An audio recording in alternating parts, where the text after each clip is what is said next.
The difference between the stories of the Quran and the rest of them, and the rest of the stories in the different in other thing, in other place, not in the Quran. The first one, the Quran is giving the facts and truth. And the other one can give us like imagination or whatever I have in my mind. I can create a story right now.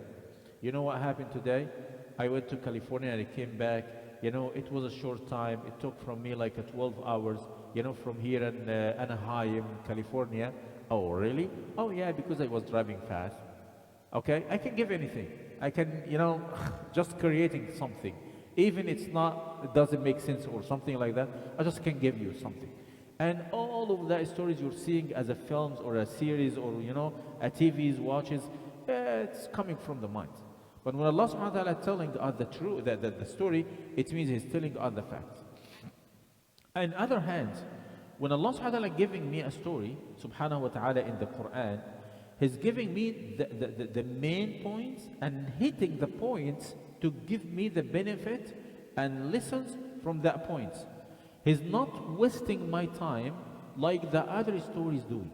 The most of the stories in our life just to make fun or to spend time or just have a good time together.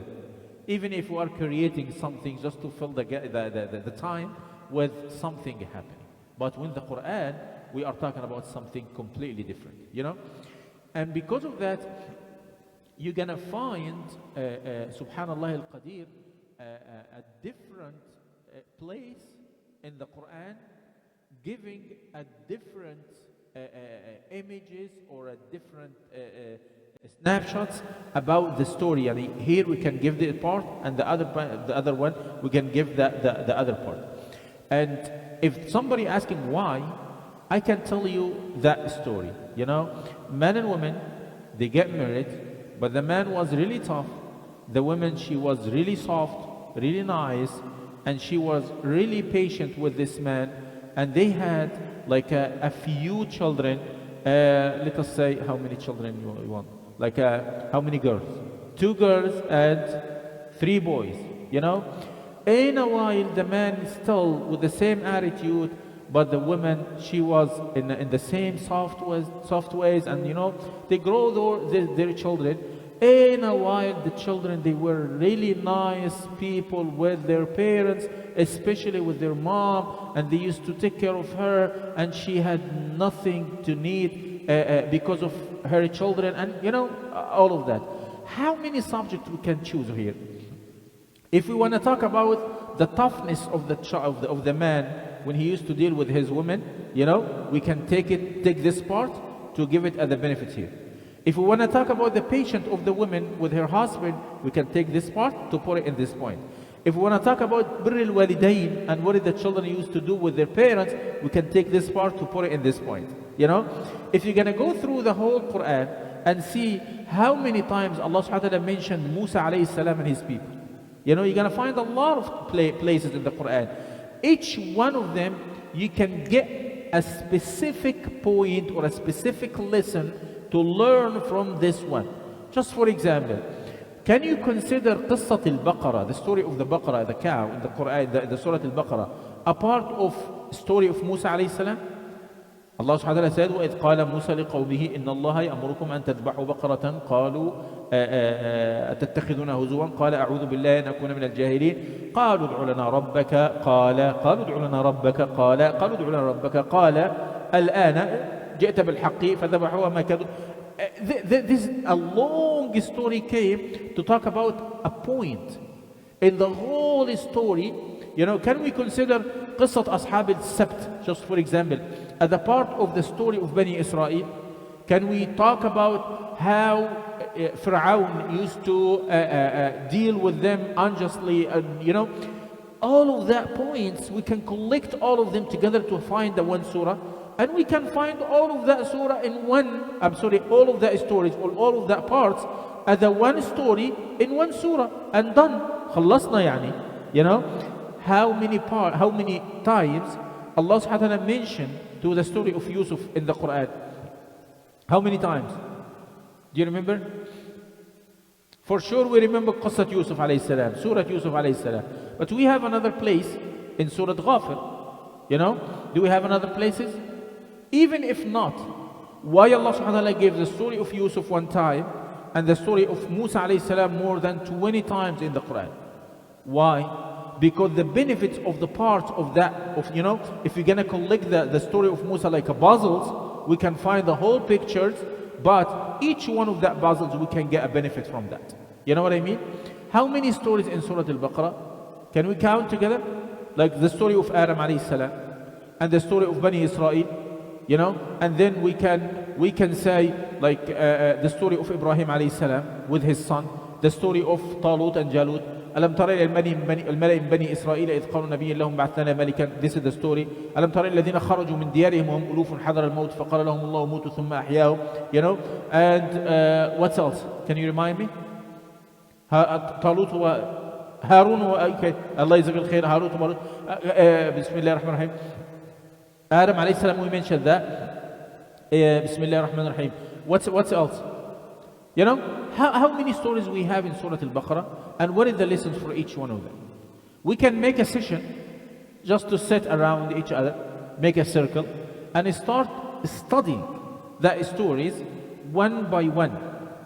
Actually, one by one, to see what is the results going to come to us through all of them.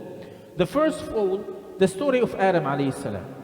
What is the lessons we can learn from this one? In my humble opinion, Allah subhanahu wa ta'ala gave us example about the tabi'at, or the nature of the human being. What is the human being means in itself? It means, you know, it means even if we have somebody has the highest level of ilm and the highest level of taqwa, maybe he's gonna make a mistake. Because Adam alayhi salam, he was there seeing the angels, al-malaika, making sujood because of him. You know, and he's seeing that order coming from Rabbil Izzah subhanahu wa ta'ala to al-malaika to make that sujood for Adam alayhi salam. And he's facing the shaitan. When the shaitan came to him to whisper, he was facing the shaitan. And on the other hand, this is the highest level of the piety. In the other hand, subhanallah al-qadir, Allah subhanahu wa ta'ala, as he told us, عَلَّمَ آدَمَ الْأَسْمَاءَ كُلَّهَا. He taught Adam alayhi salam everything in this world. You know, if we can say, I'm sorry, I really apologize, I didn't know that, please forgive me, I didn't notice that. It doesn't make any sense with Adam to say that, because he already knew everything in this world. Allah subhanahu wa ta'ala told him the whole names of everything. You know, are you sure he told him that ChatGPT or not? For sure he did. You know, or at least he gave him, alayhi salam, a hint about everything gonna happen during the whole world from the beginning up to the end. Subhanallah al-Qadir. Because Allah has said, عَلَّمَ آدَمَ الْأَسْمَاءَ كُلَّهَا. The AI, it was there at that time. You know, the IT people, they're gonna feel jealous because of Adam alayhi salam. Here, we can talk about a person, he hit the highest point of the ilm, and the highest point of the piety or taqwa of Allah subhanahu wa ta'ala. If that makes sense to make any kind of mistakes? Because wisely, he's not supposed to do anything. You know, when I'm doing something wrong, the people come in, Sheikh, how come you are the Sheikh? With the mad lazim here, you are the Sheikh. How did you do that? I'm sorry guys, you know, it was a mistake. No, it doesn't make any sense if the Sheikh gonna make a mistake. Okay, we can see Adam alayhi salam making a mistake. In the other hand, we can see how can we say the desires of the human being. And we can give the people excuse because of a kind of mistakes they already doing, because of what? Because of that kind of desires. When the shaitan came to Adam alayhi salam, he didn't show him like a beautiful girl and say, wow, if you're gonna do so and so. He came with his way, he convinced him. Because of that, you're gonna find that word, Sa'ad, hal adulluka. You know, he didn't tell Adam alayhi salam, can I show you? He said, hal adulluka. Adulluka, I'm gonna guide you to do so and so, or to find the results at the end of the tunnel. You know what does that mean? He used his mental side, or wise, to let him following the steps to make the mistakes. Because of that, Allah subhanahu wa ta'ala called us, وَلَا تَتَّبِعُوا خُطُوَاتِ الشَّيْطَانِ. He didn't say وَلَا تَتَّبِعُوا الشَّيْطَانِ. He said وَلَا تَتَّبِعُوا خُطُوَاتِ الشَّيْطَانِ. Because the shaitan will not come to me to ask me to make a mistake, a big one. But he's gonna come to me to say, oh wow, Ahmed, you were amazing tonight. You did a great job, man. You give a great lecture. The people, they were really proud of you, And next time I'm gonna come to you like, okay, I am here. I am, because the shaitan made that in my mind, in my soul, in my heart, and made me bigger than what I'm supposed to have. And he broke my relationship between me and Allah subhanahu wa ta'ala. And at the same time, he's coming to you to see, what's Ahmed like feeling that proudness? What is that man doing? He's doing nothing. And you're going to say, okay, well, come on, I will not follow his direction. He's not a right person in the right place, And the shaitan coming to each one of us to make his work over, in this point, he's whispering with a different way. When we go to the other point, he's going to whisper with a different methodology. This is the lessons we can learn from, just for example, the story of Adam alayhi salam. If we're going to follow up with the stories in Surah Al-Baqarah, and this is your homework tonight, if you don't mind, to search about the stories of Surah Al-Baqarah, and Subhanallah al-Qadir, once we look, like just for example, the Qissat Al-Baqarah, وَإِذْ قَالَ مُوسَى لِقَوْمِهِ إِنَّ اللَّهَ By the way, what Allah subhanahu wa ta'ala said about Bani Israel, it's a story in itself. But it's giving us like a different snapshots from here and there. وَإِذْ فَرَقْنَا بِكُمُ الْبَحْرَ وَإِذْ نَجَيْنَاكُم مِّنْ آلِ فِرْعَوْنَ وَإِذْ قَالَ مُوسَى وَإِذْ قُلْتُمْ يَا مُوسَى وَاتَّخَذْتُمُ الْعِجْلَ. All of that points or snapshots, we can say, this is the part of the complete or the full stories. What we can learn from that? The first of all, they broke their they didn't fulfill their duties to Allah subhanahu wa ta'ala. When Allah subhanahu wa ta'ala gave them that responsibility or that position, they couldn't fulfill that duty toward Allah subhanahu wa ta'ala. Because of that, we're going to find, subhanallah al-Qadir, at the beginning, when Allah subhanahu wa ta'ala called them, Ya Bani Israel, Bismillah ar-Rahman ar-Rahim, اذكروا نعمتي التي أنعمت عليكم. What he said subhanahu wa ta'ala, وأوفوا بعهدي. اذكروا نعمتي التي أنعمت عليكم, and at the beginning, وأوفوا بعهدي. Remember the blessing I gave it to you, and fulfill your duties toward me. You promised me you're going to do so and so. And that's what I gave you at the taklif, at the command things, and that's exactly what you said, we're going to do that. وأوفوا بعهدي أوفي بعهدكم وإياي فارهبون وآمنوا بما أنزلت مصدقا لما معكم ولا تكونوا أول كافر به. And I'm sure when we pass this point, we give like a hit about the lessons we can learn from that story. The story of Bani Israel, we can say this is the story. If we're gonna move to the specific points here and there, we're gonna find Qissat al-Baqarah in itself. What is the lessons over there? The argue with the Sharia, the argument with the Islamic wise.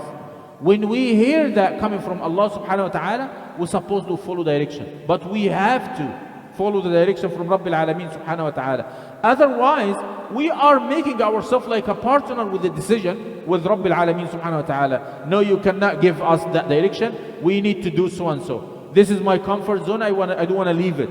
Ya Rabbil Alameen, don't ask me to do that. How come? Because of my ego. That's exactly what happened with Bani Israel when Allah subhanahu wa ta'ala asked them to just slaughter this cow. If they chose anyone over there, it was more than enough. But they were really picky, not because they want to be more piety to Allah with Allah subhanahu wa ta'ala, but because of that kind of argument, they are seeing themselves with Rabbil Izzah subhanahu wa ta'ala. Wallahi al-Azim. When I think about this issue, it's gonna come to me when Allah subhanahu wa ta'ala asking me, Hayya ala salah, Hayya ala falah, and I'm gonna make another decision in my life and doing something else.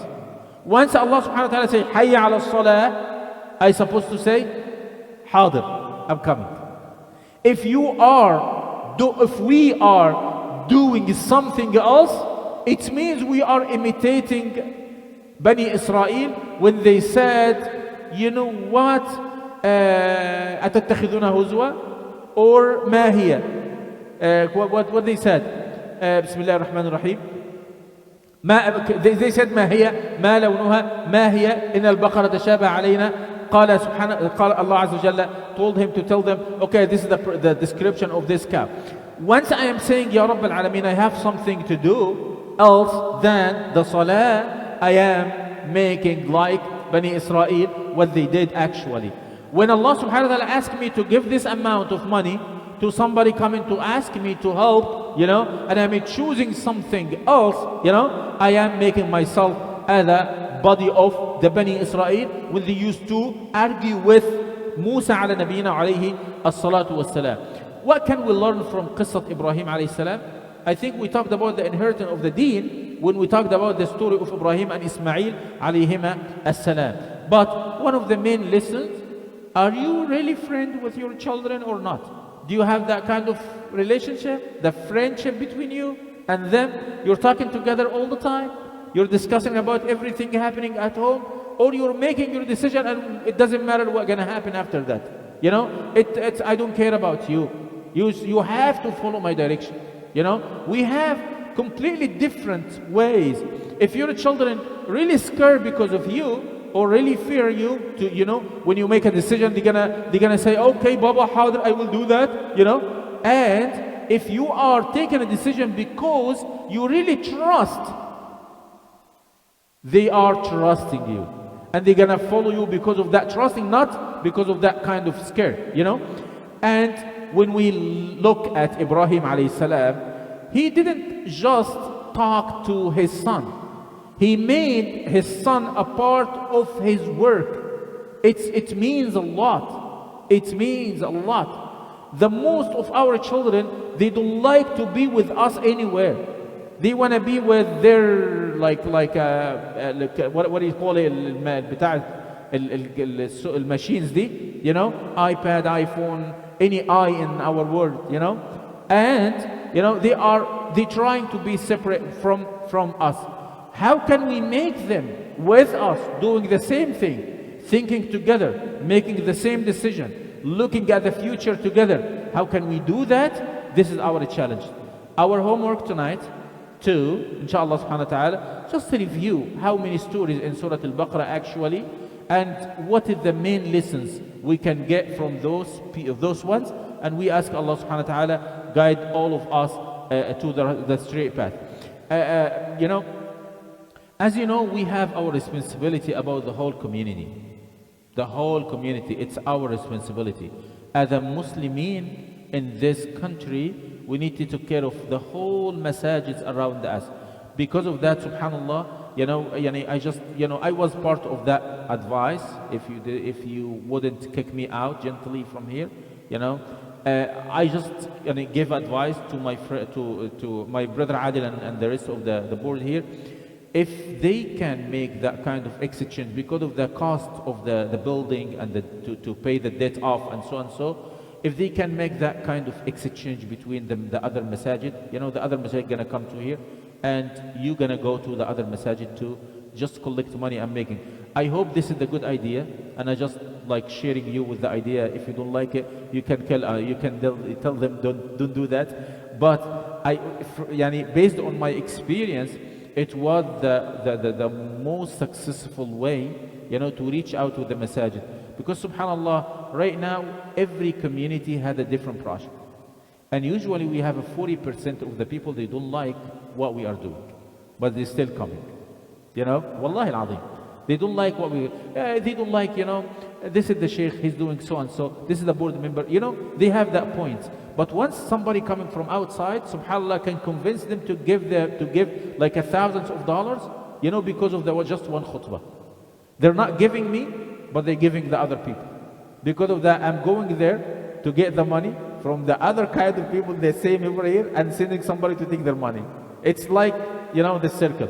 But it's a good a chance for everybody to share the khair in the whole country. And in my humble opinion, wallahi al-azim, this is our investment. You know, if I'm not investing here, I'm investing in a different place, and the other people from the other place investing here. And we ask Allah subhanahu wa ta'ala guide all of us to make our ability to raise our children with the right direction. يا رب العالمين. اللهم اغفر لنا ذنوبنا وإسرافنا في أمرنا وثبت اللهم على الحق أقدامنا واهدنا سبلنا. جزاكم الله خيرا for your patience. بارك الله فيكم. سلام الله عليكم ورحمة وبركاته.